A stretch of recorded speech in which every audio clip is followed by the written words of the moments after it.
ആലിപ്പറമ്പ് ഗ്രാമപഞ്ചായത്ത് ഭരണസമിതിയുടെ സ്വപ്ന പദ്ധതികളിലൊന്നായ പാറൽ സബ് സെന്ററിന്റെ തറക്കല്ലിടൽ നടന്നു. ഗ്രാമപഞ്ചായത്ത് പ്രസിഡന്റ് കെ.ടി. അഫ്സൽ ഉദ്ഘാടനം ചെയ്തു. 4 പതിറ്റാണ്ടിലേറെ കാലം ആലിപ്പറമ്പ് പഞ്ചായത്തിലെ ആനമങ്ങാട് മേഖലയിൽ ആരോഗ്യരംഗത്തെ പ്രധാനപ്പെട്ട ഒരു സ്ഥാപനമായിരുന്നു പാറൽ ഹെൽത്ത് സെന്റർ. കെട്ടിടത്തിന്റെ ശോചനീയാവസ്ഥ മൂലം പൊളിച്ചു മാറ്റിയതായിരുന്നു. തുടർന്ന് ഭരണസമിതിയുടെ ഇടപെടലിനെ തുടർന്ന് ലഭിച്ച ദേശീയ ആരോഗ്യ ഗ്രാന്റ് 55 ലക്ഷം രൂപ വിനിയോഗിച്ചാണ് കെട്ടിട നിർമ്മാണമെന്ന് പ്രസിഡന്റ് പറഞ്ഞു. പഞ്ചായത്ത് ഓഫീസിന് സമീപത്തായി 2 നിലകളിലായാണ് സബ് സെന്റർ നിർമ്മിക്കുന്നത്. ഗ്രാമപഞ്ചായത്തിലെ ആരോഗ്യ ചികിത്സാ രോഗപ്രതിരോധ പ്രവർത്തനങ്ങൾക്ക് സബ് സെന്റർ ഉയരുന്നതിലൂടെ പൊതുജനങ്ങൾക്ക് വളരെ ഉപകാരപ്രദമാകുമെന്ന് ഉദ്ഘാടന പ്രസംഗത്തിൽ ഗ്രാമപഞ്ചായത്ത് പ്രസിഡന്റ് കെ.ടി. അഫ്സൽ അഭിപ്രായപ്പെട്ടു. കഴിഞ്ഞ 8 വർഷക്കാലത്തോളമായി നമ്മുടെ ഈ ഒരു പാറൽ സബ് സെന്റർ ഒരു കെട്ടിടമില്ലാത്ത അവസ്ഥയിൽ നിൽക്കുകയായിരുന്നു. ഒരുപാട് കാലം ഇവിടെ പൊതുജനങ്ങൾക്ക് സേവനം അനുഷ്ഠിച്ചു നിന്നിരുന്ന ഒരു ഹെൽത്ത് സെന്ററിന്റെ സബ് സെന്റർ ആയിരുന്നു. അത് കെട്ടിടം ജീർണിച്ചതിന്റെ ഭാഗമായിട്ട് പൊളിച്ചു മാറ്റിയതായിരുന്നു. നമുക്ക് ഫണ്ടിന്റെ അപര്യാപ്തത മൂലമായിരുന്നു നമ്മളെ സംബന്ധിച്ചിടത്തോളം മറ്റു പല സാങ്കേതിക പ്രശ്നങ്ങളൊക്കെ ഉണ്ടായിരുന്നത് കൊണ്ടും ഒരു കെട്ടിടം എന്നുള്ളത് നമുക്കായിട്ടുണ്ടായിരുന്നില്ല.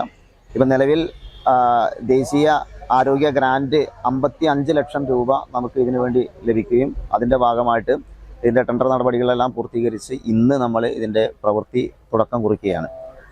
ഇത് യഥാർത്ഥത്തിൽ നമ്മുടെ PSCയുടെ നമ്മുടെ ഫാമിലി ഹെൽത്ത് സെൻറ്റർ മെയിൻ സെൻറ്ററിൻ്റെ അതേ തുല്യ രീതിയിൽ തന്നെ ഒരു സേവനം ഈ ഒരു പ്രദേശത്ത് നടത്തിക്കൊണ്ടിരുന്ന ഒരു സബ് സെൻറ്റർ ആയിരുന്നു എന്നുള്ളതാണ്. ഇതിനെ ഒരു സബ് സെൻറ്റർ എന്നതിനപ്പുറത്തേക്ക് ഇതൊരു പഞ്ചായത്തിൻ്റെ ഒരു ഫാമിലി ഹെൽത്ത് സെൻറ്ററിൻ്റെ അതേ ഒരു സ്റ്റാറ്റസോട് കൂടി തന്നെ നിലനിന്നിരുന്ന, അല്ലെങ്കിൽ ആ രീതിയിൽ ആളുകൾ ഇവിടെ പ്രത്യേകിച്ചും ഇവിടെ മെയിൻ റോഡിലായതുകൊണ്ട് തന്നെ ആ രീതിയിൽ കൺവെൻസ് ഉള്ള ഒരു ഏരിയ എന്നുള്ള രീതിയിൽ ആ രീതിയിൽ തന്നെ ആളുകൾ ഉപയോഗപ്പെടുത്തിയിരുന്ന ഒരു സെൻറ്റർ എന്ന രീതിയിൽ ഇത് നന്നായിട്ട് മുന്നോട്ട് പോവുക, ഇതിനൊരു നല്ല കെട്ടിടം ഉണ്ടാവുക എന്നുള്ളത് ഈ പ്രദേശത്തേക്ക് മുഴുവൻ, ഈ പഞ്ചായത്തിലെ മുഴുവൻ ആളുകളുടെയും ഒരു ആവശ്യമായിരുന്നു. ആ ഒരു ആവശ്യവും ആഗ്രഹവുമാണ് ഇപ്പോൾ സഫലീകരിക്കാൻ പോകുന്നത്.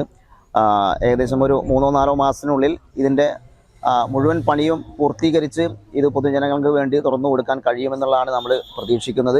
ചടങ്ങിൽ ഗ്രാമപഞ്ചായത്ത് വൈസ് പ്രസിഡന്റ് ഷീജമോൾ അധ്യക്ഷയായി. സ്റ്റാൻഡിംഗ് കമ്മിറ്റി ചെയർമാൻമാരായ CH ഹമീദ്, CP ഹംസക്കുട്ടി, ജുബില ലത്തീഫ്, ഗ്രാമപഞ്ചായത്ത് അംഗങ്ങൾ, medical officer doctor Dileep, block medical officer doctor Muhammad Ali, grama panchayat secretary Suresh Babu, Perinthalmanna block NHM PRO Chandini, JHI, JPHN, MLHP ഉദ്യോഗസ്ഥർ, പാലിയേറ്റീവ് നഴ്സുമാർ, MGNREGS ജീവനക്കാർ, മറ്റു സാംസ്കാരിക രാഷ്ട്രീയ സാമൂഹിക പ്രവർത്തകർ എന്നിവർ പരിപാടിയിൽ പങ്കെടുത്തു. CCN പെരിന്തൽമണ്ണ.